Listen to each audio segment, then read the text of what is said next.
করছো? হাতুড়ি দেখো, আমি চাল এনেছি। তুমি এটাকে এই থলের ভেতর ঢেলে দাও মা।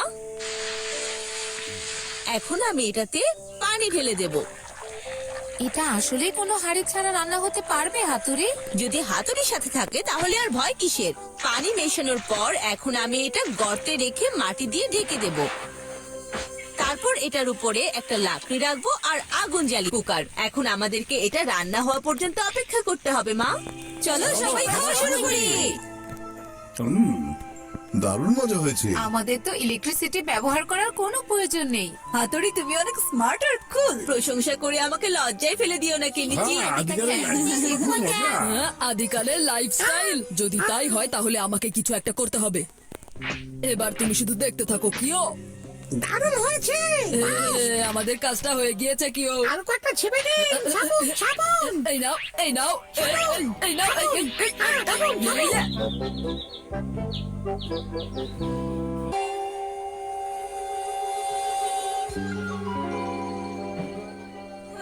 এখানে এত লোক কি করে জমা হয়ে আমি গেল? জানি না কিনেছি।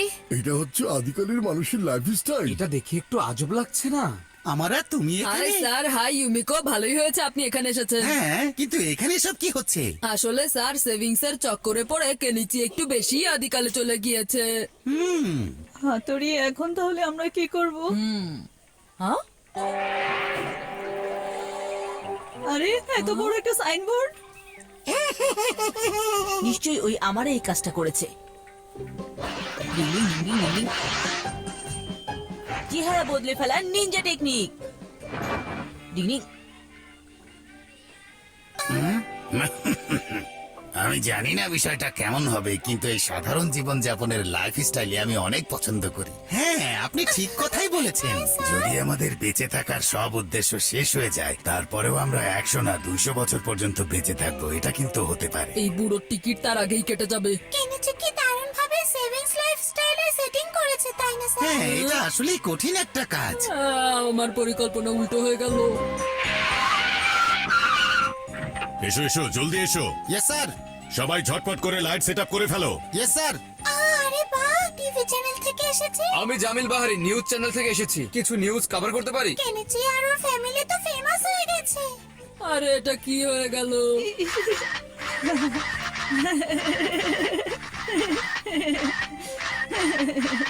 আমি সবার আগে এই পরিবারের সবচাইতে বড় সদস্য কেনিচির বাবার সাথে কিছু কথা বলবো। হ্যাঁ, এবার বলুন।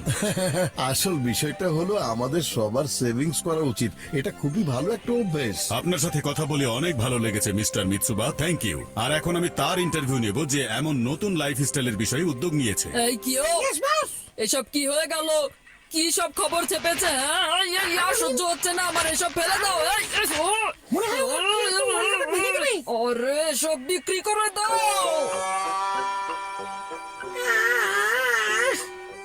এতগুলো জিনিস দিয়ে আপনি কি করবেন? বস, দোকান খুলবেন? আরে না না, আমি এগুলো রিসাইকেল করে কিছু একটা বানাবো, দেখবে আমিও তখন ফেমাস হয়ে যাবো। কিও, ও তাই নাকি? চলো চলো কাজে লেগে পড়ো। ভালো কাজ করে যেতে হবে। দাঁড়াও, তোমরা এভাবে এখান থেকে কোনো জিনিস নিয়ে যেতে পারবে না, নিচে নামো বলছি। কিন্তু আমি তো আসলে মানে যদি এগুলো না সরাই তাহলে আমাদেরকে পুলিশ মাফ করবে না, জেলখানায় দিয়ে দেবে। একটু সামলে ধরে রাখো, অনেক ভারী। আপনি এগুলো উঠানোর কাজ কেন করছেন বস? চলুন বস।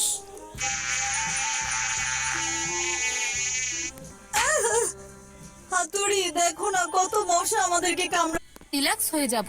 আর আমি ঠান্ডা শরবত খেতে খেতে টিভি দেখবো। আমিও বসে বসে টিভি দেখবো। আমি অনেক আরাম করব।